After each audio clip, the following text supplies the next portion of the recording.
Welcome to Nerd Hole and happy Halloween. Yeah, so happy. Very happy. I said happy Halloween. Happy Halloween. Yes. The novel's almost finished. I don't hear clickety clack of the keys. All right. For those Okay. of you who are confused, how many of you are confused right now? Because this is not actually a sledgehammer. I was actually in a terrible car accident and actually am being held hostage. Well, Just kidding. Yeah. I figured since we ended the Tusk video with basically you're Michael Parks and and I'm Justin Law, and you were the nicest serial killer ever. You were just like, thank you. walruses never cry. So anyway, here you are at it again. Yes, I'm at it again, and I would like to just pitch, Rob Reiner, if you ever want to make a sequel, I feel like it could be starring me, and you could call it Misery Business, and it's a movie about me kidnapping Haley Williams and making her sing for me. How's that? I would. No, I wouldn't. Haley, I would never. I love you. So you'll see my one cigarette and my wine bottle opener, and also a fire alarm out for when I burn this paper. And then this is a painting of a cabin in the woods because that's what we're going to talk about today, gentle viewer. Yeah, so just because this is our Halloween special, that's why we're dressed up, but we're not actually going to talk about misery. It No, was a red herring all along. yeah, So we're actually going to talk about some like really fun, non-miserable movies that make us really happy. hmm Because that's what Halloween is all about. It's about spooky joy. Um, do spooky you want joy. to tell them what movies we're gonna actually talk Yeah, about? You already said one. sure. Oh, did I? Oh, this one. Right. Mm-hmm. Sorry, it's the broken legs. They're getting to me finally. Thanks a lot. I thought we Sorry were about friends. that. I didn't know you were my biggest fan.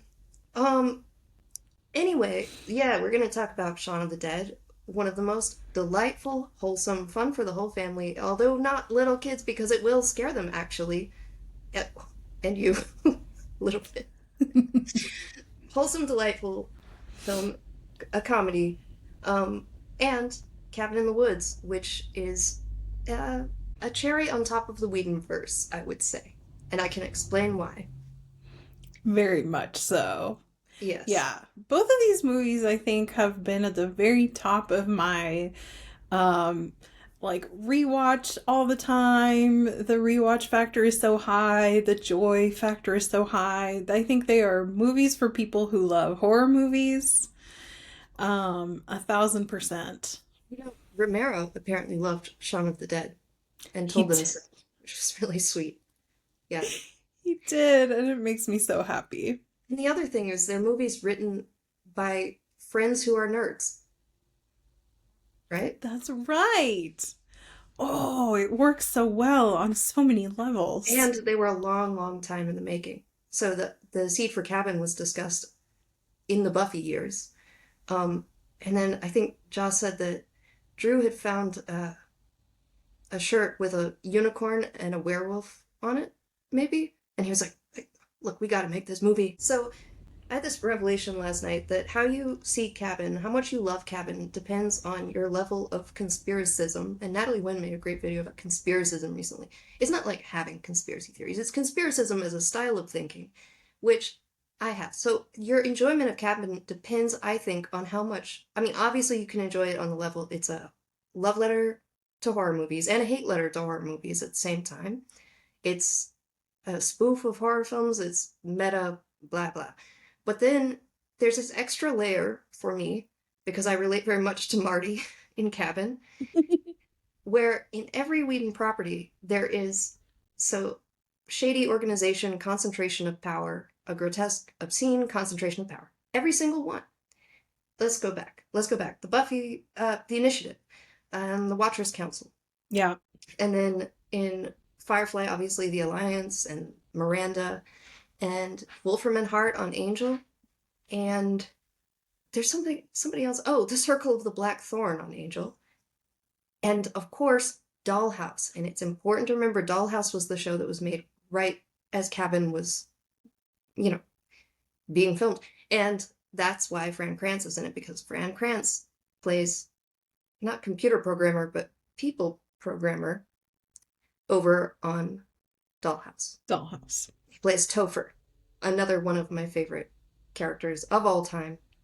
If you are a young person and you have not seen Dollhouse, it predicted everything that would happen. And I kept thinking, in Cabin, the line, "We are not who we are," could have been the tagline for the show Dollhouse.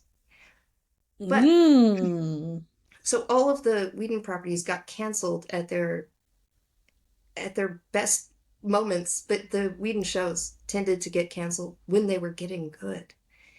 And when they were getting good was usually when they were criticizing power, the puppeteers, right? Yeah. So because season 5 of Angel goes into the Wolfram and Hart thing. So that's a reason to love Cabin, is that the more you look at it in terms of the Whedonverse, the entire critique of whether it's ideologies, political parties, organized religion, corporations, governments, whatever, the looking up. Gosh, the episode Anne, do you remember? Okay, anyway. Yeah. But if you see it in that context, then it's just lots of fun. If you see it as a warning about the future, about social media, Marty is right. Marty was right is like my favorite line in Cabin. But also, if you see it as two guys who love horror movies, who are big nerds, saying, because Drew said, this might be the last movie I ever direct, the first and last. So I want to do everything I can possibly do. And they spent that budget really well. It was a lot of people. I highly recommend, if you like Cabin, to watch the behind the scenes on the special effects. I cried watching. Yes. Because everything they could do practically, they did. So in the elevator sequence, it's a bunch of layers, basically. Yeah, there's some CG, the snake, okay. It's layers of practical effects built on top of each other. And the set is just amazing. The guts that plop down when the zombies are having their feeding frenzy. That's just Drew standing up somewhere with a bucket of guts. He's like, "Can I get some guts?" So the comedic timing is all just him. The werewolf is done practically, and Sigourney Weaver famously was like obsessed with meeting the werewolf, and she wanted to. She was like, "Does the werewolf have anyone to sit with at lunch? Oh. Can I sit with him?" Oh my god, I love her. In the end, when the hand comes up, right? Mm-hmm. I watched a whole documentary about how they did that, the displacement of soil, because they had made miniature trees that they dusted with dust so that they would look like trees separating. And the soil, it's just, they did way more work than they needed to do. And only a naive first-time director would do that much work. But I love it. It's an excess. The joy of maximalism. Okay? Very much so. Yeah. It's like a choose your own adventure. Where in a diabolical way, right? And when they're in the basement kind of deciding, without knowing that how they're gonna die. Yes. It's so wonderful. And then you see, so this time around, I was trying to figure out which one was my favorite of their like potential deaths. Because then you see them in the elevator. No, it's not the merman. Oh, wait, can I tell you about how they did the elevator scene? So, you know how all of the elevator, the monsters in their little glass cages? Again, practical. They made different size cases, and they would put like a real centipede in there and then just blow it up really big. Or they would get a regular sized dude and put him in a smaller case so that he looked like a giant with like troll hammer or whatever. I mean, it was just unnecessary work. I think one of the people in those cages was like the effects designer. It was just his floating head. They would just pull from anything they had. It was just glorious watching, like the most fun you've ever had in a theater production times 100 million. As a metaphor for how things are kind of just the game is kind of rigged. Like the system is what it is. It's the system, they say. It And so you is. have the illusion of choice often in life, but you don't really have a choice. I was Not just trying to decide which one is my favorite. And my favorite, I think, is the toothy ballerina. yes, the ballerina dentata, plum fairy is what they call her. Which, by the way, again, I think they might have used a little CG to enhance the movement, but that was a mask. They got Oh, a real actors with the they it's made so them. good. I mean, everything that they could do practically they did, and they would animate things with CG, but you know, and they hired a real ghost. They No, hired a real ghost to come and be and get in the no, they couldn't because box. the union, the The ghost union is the ghost impossible to union, you have work to pay with. so much. I mean, it's crazy. It gave me Abigail vibes. Have you seen Abigail? I've seen The vampire, the little ballerina vampire movie? no. Yes, so Abigail is a pretty recent movie that is like about a little girl vampire Oh, who's a wait, little it's ballerina. actual ballerina. Yes, Hmm. it's like Let the Right One In, but with ballet. Yes, and oh, and she Yes. fights everyone off by doing cool ballet moves at them and then killing.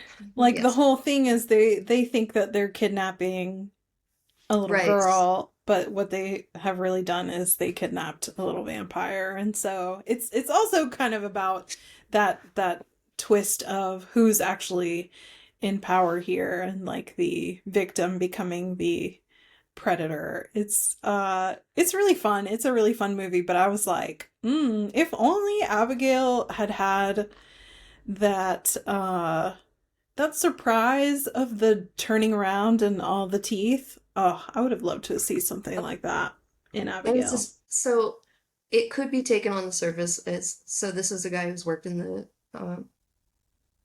the system, the television networks, trying to say what he wants to say within that system. And so obviously Sigourney Weaver's character is literally called the director. And it could be read that way. Again, I think it goes deeper. The great thing about Whedon shows, the reason they survive is because they can be interpreted in so many ways. Joss has always tried to work within the system but say what he wants to say. And there are ways that he has evaded the system, much like Marty evading the drugs. Um, I think in every Oh, in every Whedon property there is like a stand-in for Whedon himself, and I really do think it's Marty. Although sometimes it's the guys in the control room, and in fact, listening to Joss and Drew talk on the commentary, it's like we're in the control room. The banter between them is so funny and familiar, like they've worked together for so long, yeah. and they said we're close enough that we get each other, and we're different enough that we still surprise each other. And there's this beautiful uh, thing that they say on the commentary about the scene. My favorite moment is when that REO Speedwagon song, Roll with the Changes, comes on. It's like the moment, as soon as you are able, woman, I am willing, the moment that REO song, and I don't like REO Speedwagon, but it's just so well used. It's when they're partying in the control room because they finally, like, they think they've completed the ritual, Yeah. right? And it's this really jarring cut between her being attacked by one of the Buckners and uh, there are pain worshipping zombie backwoods idiots. Is that what he said? Hmm. Okay. Anyway, I'm sorry. It's like it's my favorite thing tonally. They're all drinking beers and partying until the red phone rings and they realize that something has gone Yes. wrong with the ritual. The studio wanted to cut it, and What? Why? they said well, I don't know why. It's the best scene in the movie. I don't know why they wanted to cut it. And Drew actually, Joss said to Drew, okay, sometimes you just gotta let it go. Okay? This might be one of those moments where we're gonna lose this battle. Okay? And Drew started crying.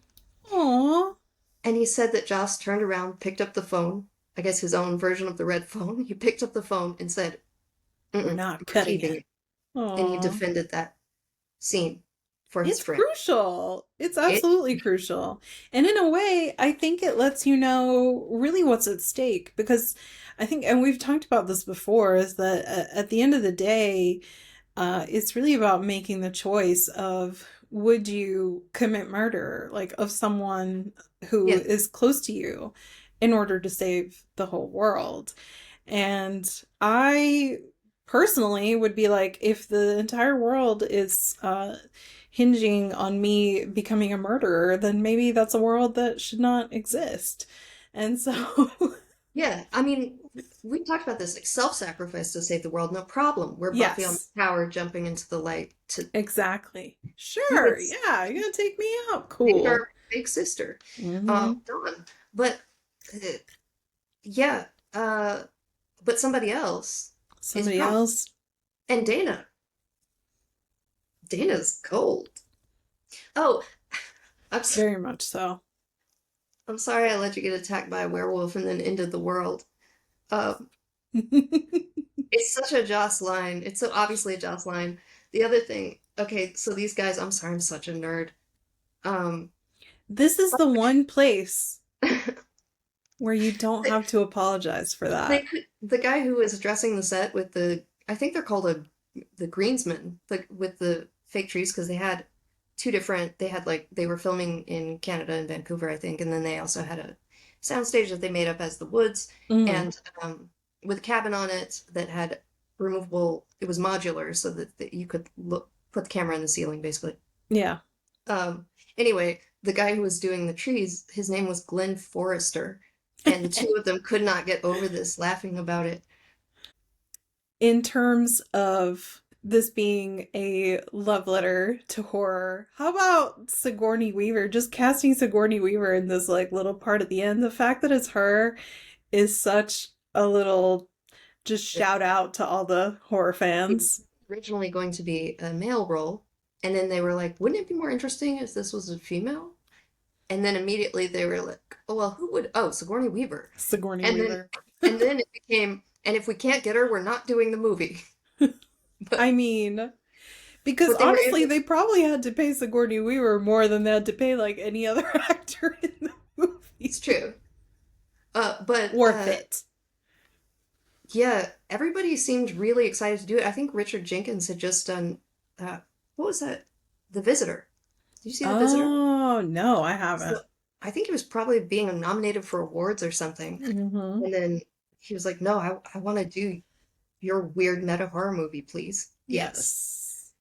And him and Bradley Whitford together, every scene that they're in, again, I talked about the glee of seeing Michael Parks and Tusk, but seeing the two of them doing their little dance in the office, that's probably my favorite GIF of all time. I It's the two of them. love that. I love that. Another thing, like they don't necessarily have in common with Shaun of the Dead. Like you said, Shaun of the Dead is like pretty family friendly. There's very few scenes that are actually very scary. But I think Cabin actually works as a horror movie. I mean I think yes, a lot of the Oh, I horror mean, is very over the top and like funny, but I it's try to think of it through the eyes of my 11-year-old. I'm like, would my kid get scared watching Cabin in the Woods? And I yes. think the answer is Yeah. yes. Like as an adult, it's cosmic horror with the old ones. The Hmm. old ones come up in almost every, well, in the Buffyverse all the time. Yep. And it's also just the horror of bureaucracy and human sacrifice and the history of human sacrifice. But I was thinking, if you're watching Cabin without the framing of the control room, Mm-hmm. and somebody walks in, they're gonna think you're just watching a really bad slasher movie because that's what the film within the film Yeah. is. And that would be scary. I don't know, but when there's certain things that still kind of freak me out. The painting of Oh, the yes. horrible scene in the woods, and when they take it down, it has the two-way mirror behind it. That whole thing is just like creep factor 1,000. Yeah, and I think the actress who plays Dana, part like her peering around corners, her big eyes, like she Mm-hmm. actually sells it. She's excellent as the artificial final girl. Um, Yes. plus, the Buckners themselves, the amount of work for all that makeup, all of those. Mama They're Buckner pretty had like scary. plastic glowing coals run on a battery pack in her belly. Look, you couldn't even see them. And I've seen reviews complaining like, it's too dark, I can't see it. Well, you're not supposed to. This is not the movie. This is, Right. but they Exactly. still did the work, so it still comes across. Yeah. You know? But don't you, because that's the other thing that I get when I watch it is this would just be a really good movie. Like, I just want to watch. I just want to watch the movie with Well, the Buckners. Like when they're down in when Dana discovers like the room where this is the the Black room where Room. it, yeah. Okay, that's what I was gonna tell you. No, that's so funny you mentioned that. Wait, did I already say this? I Okay, don't so think the so. whole thing was like Drew and Joss locked themselves in a hotel room. They were like living the writer's dream of just we're gonna write this script, damn it. And so they would just pass pages to each other. And when it got to the part where it was like, okay, the Buckner patient's Buckner's diary, Joss and Joss was like, yes, I Yes. can't wait, yes. I was born to write this crap. It's so funny. It's pretty creepy though. And then, Good what arms takes you out captain. of it is the Sorry, the Huntsman bulge. the husband bolt. It's so funny. And you know what? I was thinking the Chaos Demon and Buffy, the commit to the bit thing in Whedon's Mm-hmm. world, they didn't have to do that setup payoff. And we're going to talk about that with Shaun of the Dead, the ultimate setup payoff movie. Everything pays off several times. Oh But yeah. It's the yeah, callback movie. season Mm-hmm. 3, Lover's Walk, Spike is saying Drusilla left me for this chaos demon. Have you ever seen a chaos demon? They're all slime and antlers. So come around to season 5. And you've got the Very, Chaos Demon, and he's all slime and antlers. yes, And a really just, nice guy. yes, it's the work that went into making Chaos Demon Slime and Antlers just so he can stand there awkwardly with a beer in front of Spike and Drew and then just walk off and say, Yeah. oh, you guys clearly have something going on.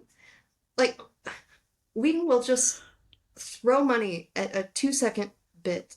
And people hate him for that, but I love him for that.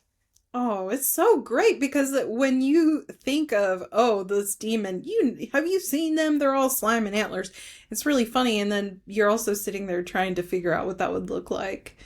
And so then for the nerds to actually have that bone thrown at you, Yeah. and you actually do get to see it, you're like, And yes. oh, here's a meta joke. You know what's so funny is okay, there's a joke about the merman early on where it's not the merman. Disappointment. There's that part where Hadley really wants it to be a merman. He's like, oh, he had the conch in his hand. It was so close. And then, of course, Hadley, the merman at the end in the chaos. Chaos on every screen was the note in the script. And they were like, oh no, we gotta film all of this. The merman approaches him and he's like, oh, damn. Okay, but when he says that he was disappointed that it wasn't the merman, um, Sitterson turns to him and is like, "Oh, be grateful. The cleanup on them is a mess." Yeah.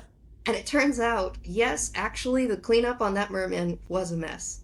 They only had the blowhole was the idea of the guy who designed the merman, and they only really had one go at it because the set was going to get covered in blowhole blood, and so they were like, "All right, we're blowing our wad here." Like literally, there was one take, and the cleanup was a disaster.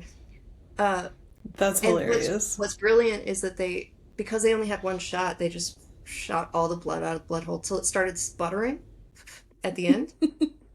And Drew was like, "That's the take. We're gonna use the little pathetic sputter because that made me laugh when I saw it in dailies." Like basically, there's just when you see the fun that people are having making a movie, that to Yes. me that translates as fun. When you like, it seems that a lot of my favorite scenes in movies, my favorite moments, or my favorite movies tend to either the director has like a special place in their heart for that one, or I mean, even in Tusk, I think Kevin Smith behind the scenes was like watching Michael Parks and Justin Long and saying, that might be the best thing I've ever filmed. And it's Yeah. like, well, I kind of agree, Kevin. That one scene, that one shot, like, I, you know? So when you see just boys playing with their monsters, just like the guys in the control room, I don't know. It's a vibe. It's a It's vibe. such a vibe. All right, if we're going to move on to Shaun of the Dead, if you want me to keep nerding out, I will nerd out. I didn't even get your take on Cabin.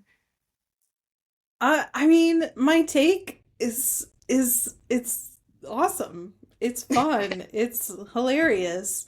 And it's so interesting because it is really just about breaking out all of the little, you know what it reminds me of? Cabin in the Woods reminds me of my horror spreadsheet.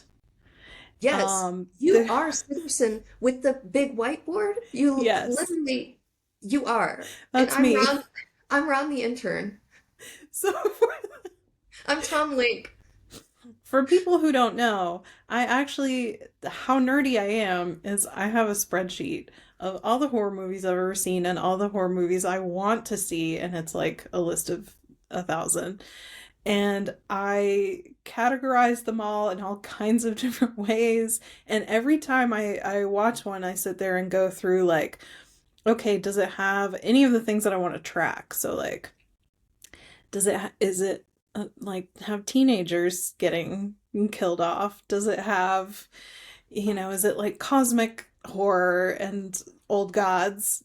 Does it have, and I've got this huge long list, and I have a whole list of all the different things that could be the villains, right? Because it's pretty finite. There's only that many things that we're actually afraid of. It's like 20. Yeah, And that's exactly pretty much what it's like in Cabin in the Woods. It's like they were like, okay, well, let's take one of this. And then another like conversation I have with my husband all the time is like sometimes I feel like new directors or like screenwriters for horror films are just like flipping a big wheel and letting it land on whatever and just writing that script like, okay, first one, shark, tornadoes, let's make Sharknado. yes, And that's Cabin in the Woods. it is. It is. I love that the difference between an elephant and an elephant seal. Oh gosh, Richard Jenkins, every single line. Well, okay, Bradley Whitford too. No, you are totally Sitterson, and you're just so professional about all this. And again, I just want to see the merman. I just want to see the walrus suit. You know me. I love it. Not, No, I mean, part of not it is because I have really terrible memory, and then people ask me all the time for recommendations. And I started you can needing consult to your be able to files. say, yeah, I need to be able to consult my files because I can't really consult my mental files the way most people can.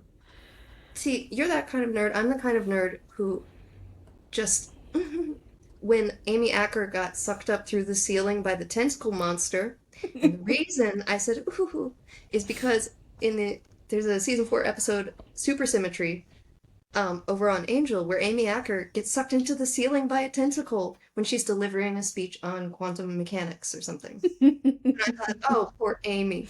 What is this tentacle thing with Amy? Joss is obsessed. Why is he doing this to her again? There's a great moment at the end of Dollhouse after the Boyd reveal where we look up from the building the Rossum Corporation, which Mm-hmm. is one of his big bad puppeteers, you know. And we realize Boyd was right. It does go bigger. It's all the way up. Like there are worse bad guys.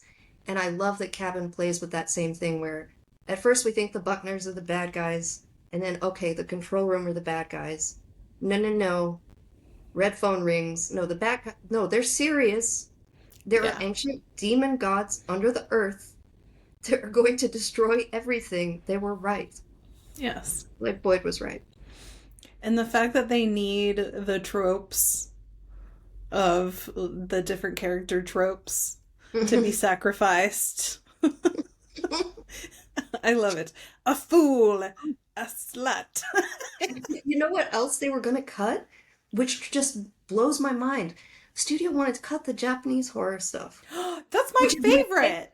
scene. That's When, my oh, favorite. The when kids, the Japanese Jenkins, kids. when Jenkins is yelling at the monitor with the Japanese kids because they've Yes. defeated the ghost and turned her into a little frog.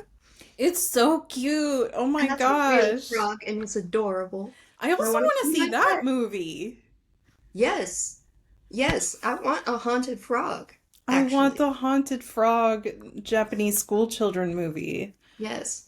Although the reason in part that we're talking about these movies is that they don't scare me at all. And Japanese horror, especially the angry ghosty stuff, scares Yeah. me more than anything in the world. I am a pure supernatural horror is the only thing that scares me. Okay, well, let's start talking about Shaun. Okay. You know what I did is I learned a whole bunch of things that I did not know about Shaun of the Dead. And I like wrote them You all sure? out. Good. So that I would have things. Because for someone, okay, Shaun of the Dead is like one of my favorite movies of all time. Not just one of my favorite horror movies or zombie movies or comedies or it's just one of the best movies I think ever, period. Mhm. Um it helps that It's I'm also a really huge Queen fan and I get two. Um wait, yes. I will let you talk and nerd out, but I just want to say Shaun of the Dead is as perfect as Clueless. It might even be It more is. perfect. It is. I think it's absolutely perfect. It does all the things. It makes me cry. Come on, you can't when Bill Nye delivers his death, it's just absolutely heartbreaking. And then when he comes back to turn off the radio, it's like the funniest thing I've ever seen. I love it so much. And so I have seen it about a bajillion times, but there were actually a lot of things that I did not know about it. For one, do you know why the Cornetto trilogy is called the Cornetto trilogy? Because they get that ice cream in all of them. Yes, but there's a reason. Because I thought that it was like they meant to do that from the onset.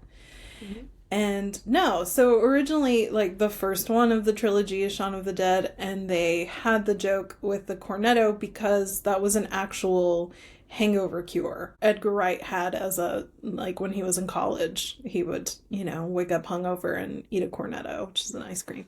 And so they put that in the movie. But then after it came out, the Cornetto company like sent them a bunch of free ice cream as a thank you for the product placement, I guess.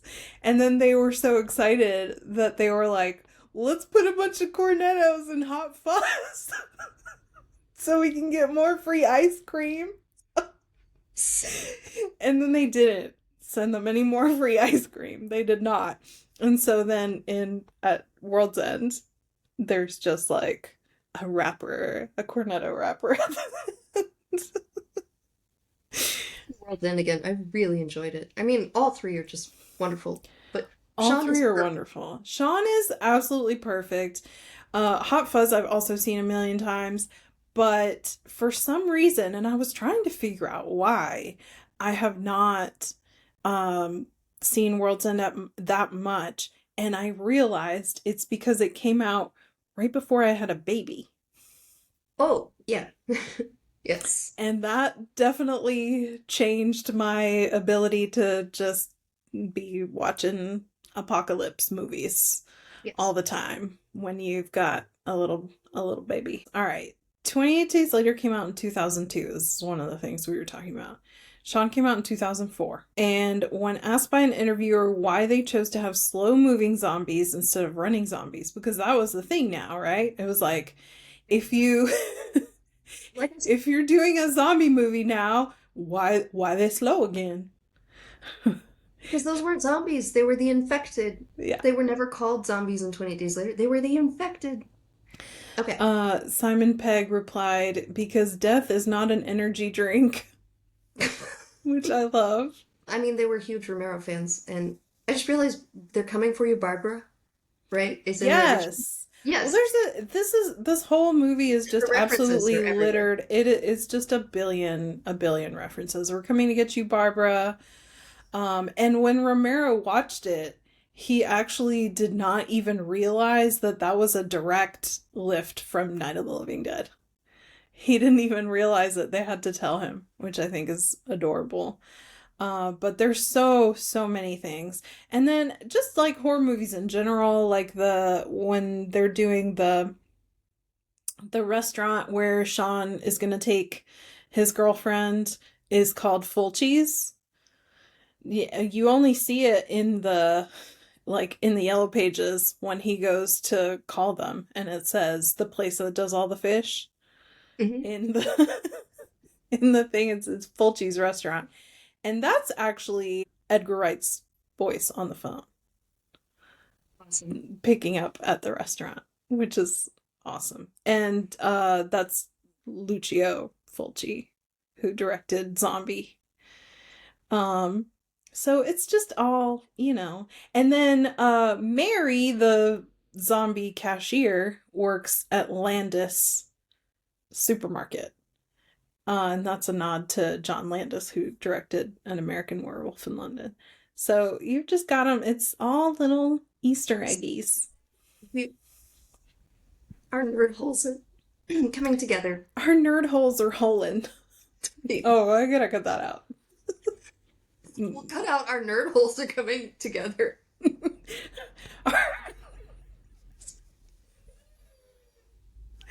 Ah, No, just leave it all. just leave it. Just leave all of this. Okay, great.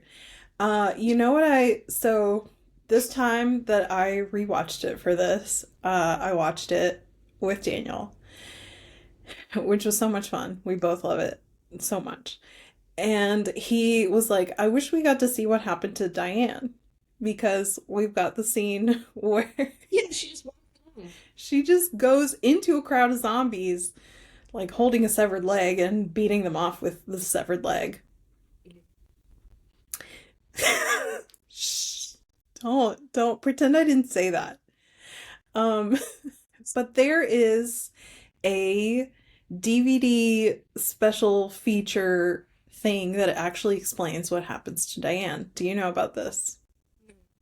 So I did not know about this either. I just found out, and it makes me so happy. So they had this feature called Plot Holes, where they just tell you, like, fill in the plot holes of what happened to Diane when she left the Winchester. And it says that Diane makes it through the crowd of zombies, climbs a tree, passes out, awakens to utter silence, and out of fear stays in the tree for days, surviving on David's severed leg. And eventually goes to live with her aunt, and she remains in Christmas card contact with Shaun and Liz. I want this spin-off movie so bad. It would be just like Frozen, the ski lift movie. It's Diane in a tree. Poor Diane. Yeah, it's like 127 hours. She's just up Yes. there eating David's leg. Just scared out of her mind. Simon Pegg is such a good actor. Oh my god. Oh, he's beautiful. Simon Pegg, he just absolutely guts me. Every Mhm. time he cries, I cry in that movie. Like, every Mhm. single time. It's crazy. Over the loss of his stepdad, over the loss of his mom. Every single time when he, like, finds out that his mom was bitten. And then that scene right before the elevator when with the fart joke. I, Yes.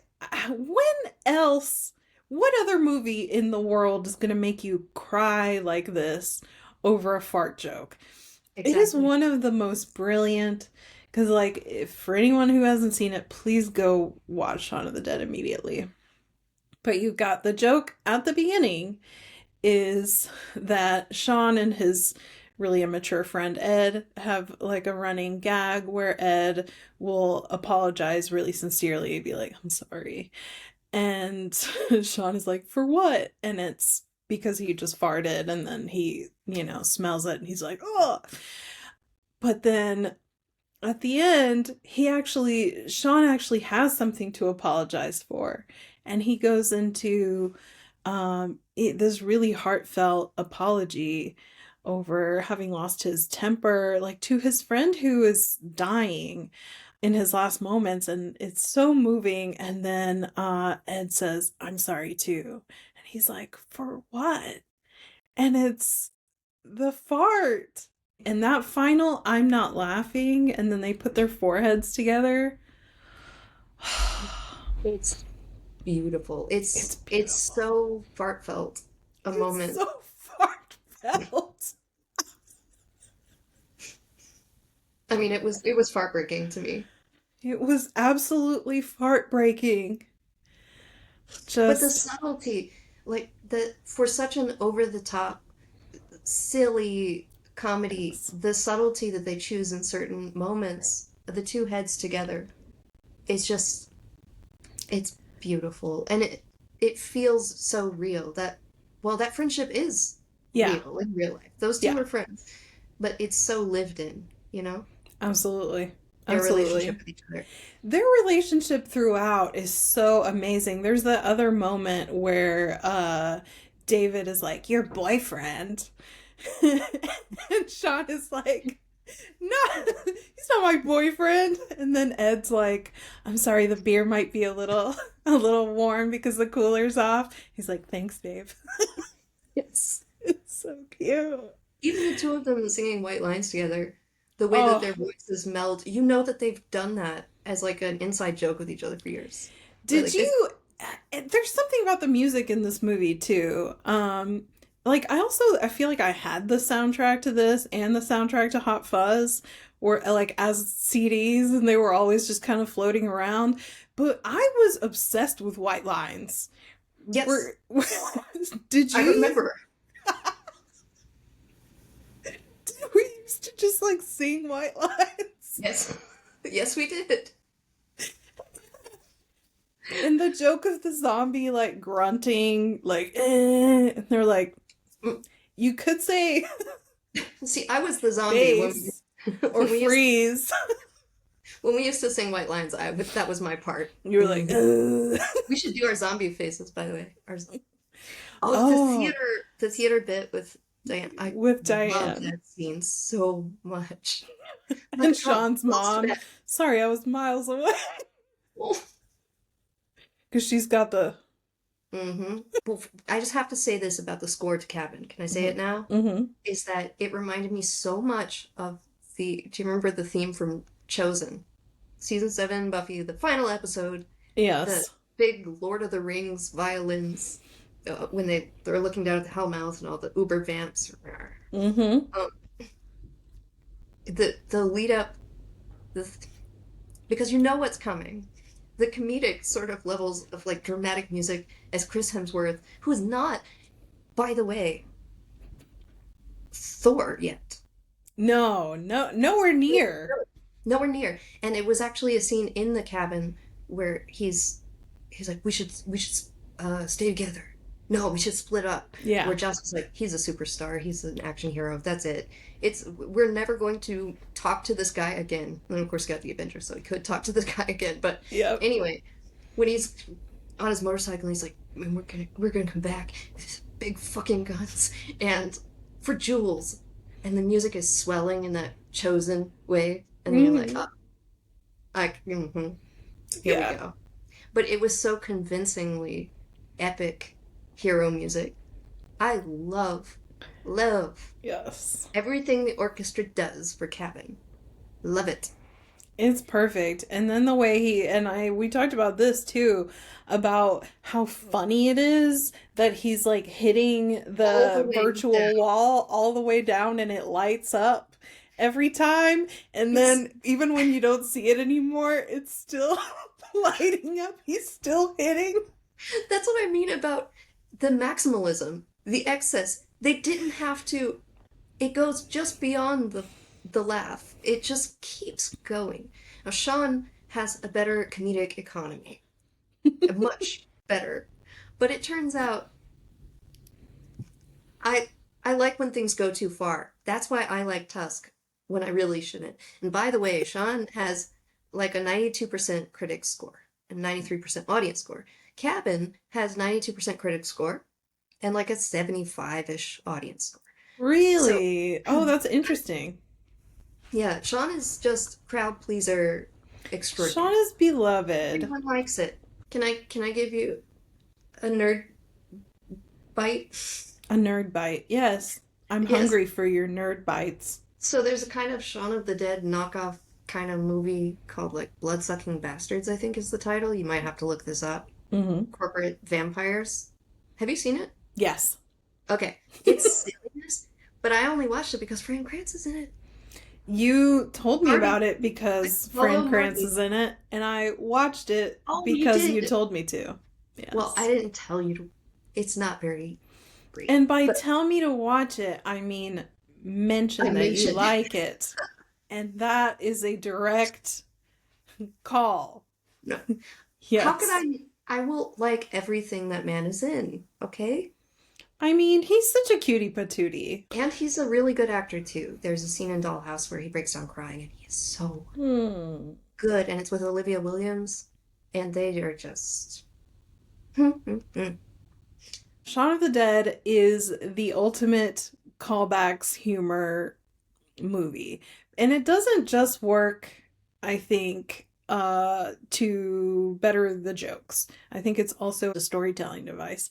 But there's a symmetry to absolutely everything in Shaun of the Dead. Everything is foreshadowed. Pete tells Ed when he's mad at him that if he wants to live like an animal, he can live in the shed. And then, of course, he ends up living in the shed, which is great. And then uh, Ed is mad at Pete and says, next time I see him, he's dead. And of course, next time you see him, he is in fact undead. He's a zombie. But there's all kinds of, there's even ones that I had not noticed like a few times when they're playing video games. Ed is shooting and Shaun is like standing over him and saying like, oh, left, reload, good shot. It is the exact same order and the exact same words when Shaun is actually shooting zombies later, but it's Ed telling him the same things that he said earlier. It's like there are so many jokes that are like the third time's the charm. They Yes. in each act. Oh, and I was gonna say that both of these movies have like a really nice structure to them. Mm-hmm. Joss had talked about how Cabin just he was really proud of the fact that the acts get separated so clearly and like screenwriting 101. But Shaun Shaun is so good. The script is so tight. It is. It absolutely is. Speaking of symmetry, the glad somebody made it. So glad somebody made it. Yvonne, Shaun like runs into his ex-girlfriend Yvonne in the street and she says, "Are you and your girlfriend still together?" And he says, "Yes." And she says, "Oh, glad somebody made it, you know." And then in the end, she meets them again and it's just the two of them. And they had both like crossed each other when they were with whole groups of family and friends that were trying to survive, which is also a really funny moment. And she says, glad somebody made it. And meaning glad somebody has survived.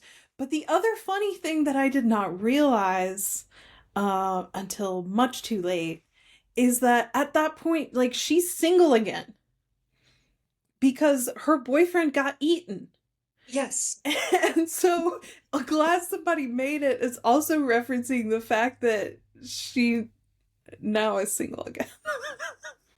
Yes. It's so tight. It works on like every single level. One of the other things I wanted to talk about is that they don't want to use the word zombie, because in most like iconic zombie movies they don't, and shows it's kind of a thing and like a joke at this point, is that zombie movies, like, they all have their different name for what they call zombies, whether it Walkers. whether it be walkers or conversationalists or the infected. And you also don't know what actually caused the outbreak. But you do get that little 28 days later joke where at the very end in the newscast, they say that they've dismissed the idea that it was rage infected monkeys. When Shaun is heading to the shop for the first time, a worker on the street is listening to the radio, and the newscast mentions a space probe that unexpectedly re-entered the Earth's atmosphere and broke up over England, which is likely a reference to Night of the Living Dead, in which radiation from a satellite returning from Venus was given as a possible cause for the dead returning to life. So it tries to put them all in there. Another thing that is cool that I found out this time that I did not realize, I wonder if you did, because I may be all kinds of nerd, but I am not a video game nerd. Much to the sadness of my spouse, who is very much a video game nerd. What about Katamari, though? Okay, but Katamari It's a doesn't great game. count. It's such a good game. And you don't have to have any game skill. You can just roll a ball around and it's fine. Did you know when they are in the basement of the Winchester, the moment where they light their cigarettes, which is when they find the button, which lets them know that this is actually an elevator and they can escape and they're not about to die. It's actually a reference to the Resident Evil game series. Because you need to, it's like one thing activates another thing. You have the only way to activate the lift switch is by turning on the lighter. So like if you don't have the lighter, you wouldn't be able to see the Okay, so did your spouse get this reference upon watching Shaun of the Dead? Yes. And that's where I'm just like, oh, see, I'm not that kind of nerd. But I love stuff like that. That's so cool. Because it's also a really beautiful scene when they are lighting those cigarettes. It's the first time that Liz is really saying, like, hey, it's okay. I'm human too. Like, this whole time, she's really been giving him shit about not growing up and about, um, being immature, and he still smokes. And finally, when she's like, you know what? Let's just be, this is our last moments, and I'm gonna stop, um, being hard on you. That's really what saves them. Yes. That she saved the pack of cigarettes, of course. She Yeah, did. Because she's human. because she's human. And he says, you cheeky monkey. And I love it. Also, this one is cute. When Ed is bitten, the sound effect of that scream is taken from The Thing. Yes, it is the scream of windows. Oh, oh. Whoa. And they also used a Wilhelm scream. Yes. You got You gotta. it. Okay, Windows, is it during the blood test scene, do you know? I Because don't know which it's scream. Binnings, right? Is the scream that gave me nightmares forever and ever. The outside with the hands. Yeah. Mm-hmm. From her. Mm-mm. Mm-mm. Another thing that really makes me laugh that I didn't really notice until this time that I watched it David, Liz's roommate, one of the flatmates, has been in love with Liz ever since they were in college. And Shaun is like, oh, come on. Everyone knows you're in love with Liz. He's like, no, I'm not. And his girlfriend, Diane, says, yes, everyone knows that you only got close to me so that you could get close to her. And then when she knocked you back, I was there to pick up the pieces. And then she is literally there picking up the pieces of his body. See, the script is too clever for me. It's perfect. I It's never so would have tight. noticed that Right? joke. This jokes within jokes within jokes. It's like a casserole of jokes. It's like a casserole. I swear, you can watch this movie 1,000 times and you'll find something else. That explains why it's one of the few comedies that still elicits laughter, no matter how many times you watch it. Absolutely. Did you also notice that Shaun's 17-year-old coworker is the one who is calling Ed to buy weed? Oh no, that's hilarious. Of course I didn't notice that. Oh wait, no, because he's interrupting the staff meeting to. Yeah, so that's Ed on the other. Ed's mate Noodles, who wants to buy some pot, is Shaun's coworker Noel. Because, like, at first, Ed is on the phone with Noodles, and he says he's only got a Henry, which is an eighth, left for himself.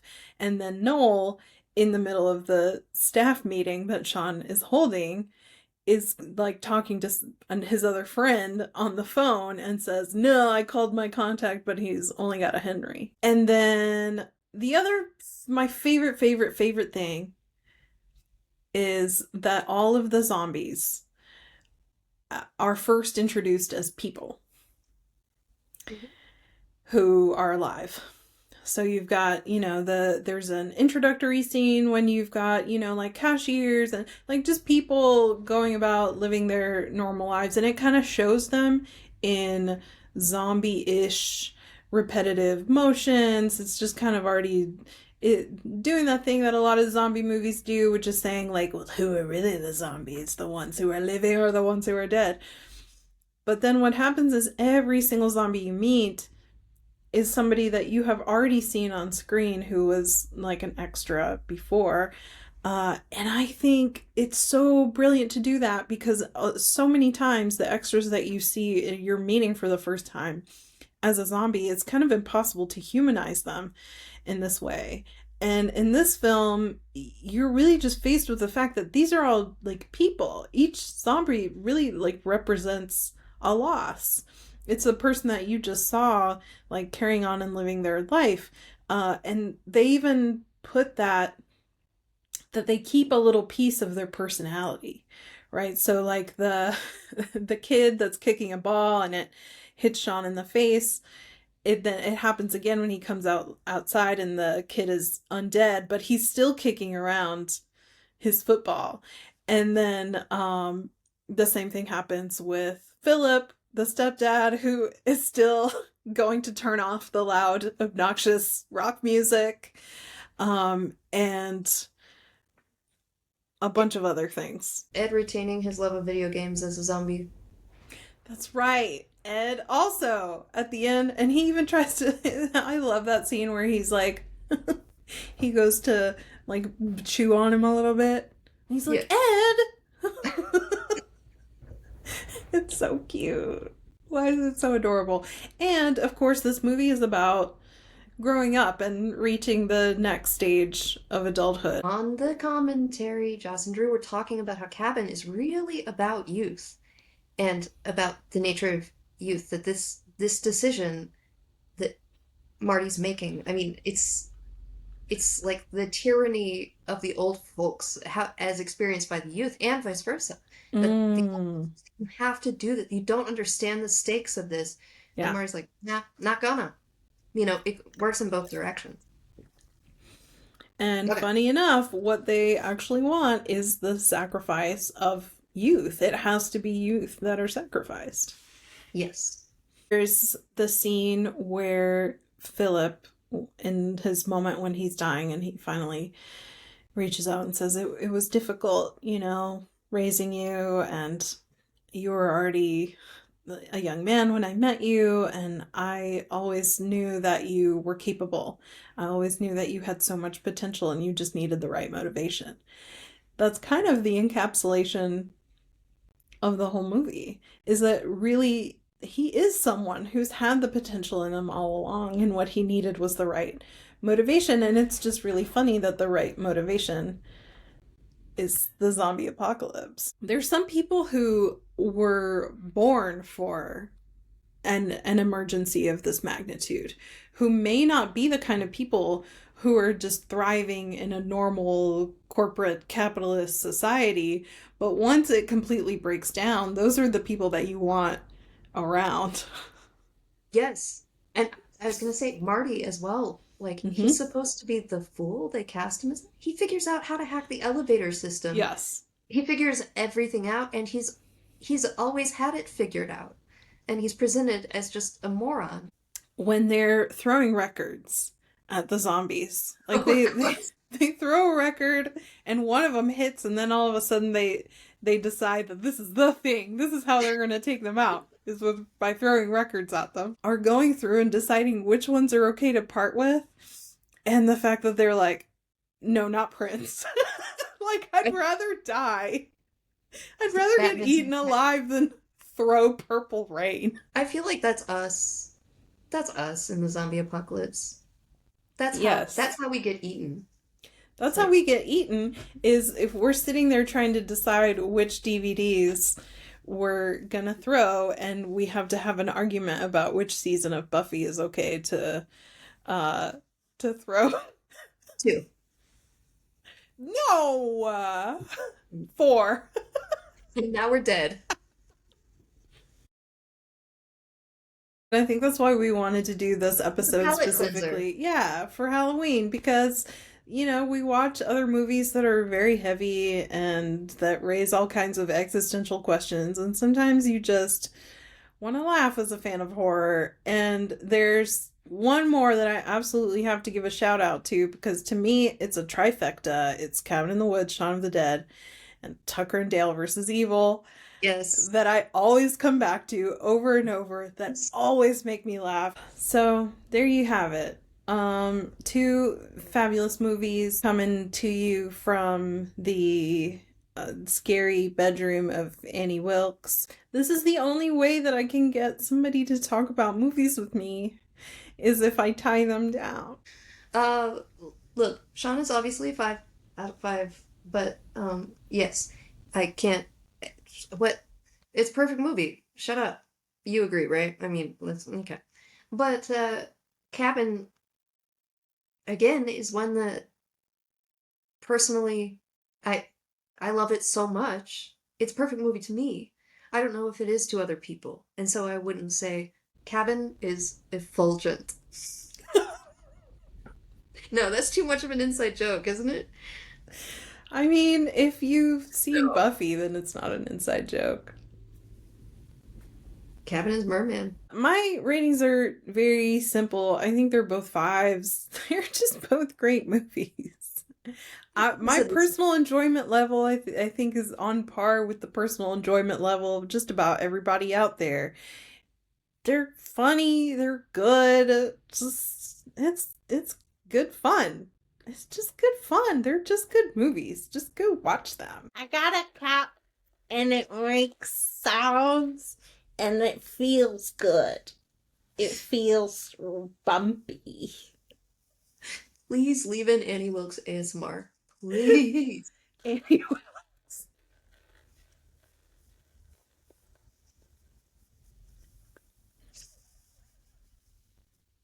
Annie Wilkes ASMR is bones breaking. Okay? Any last words?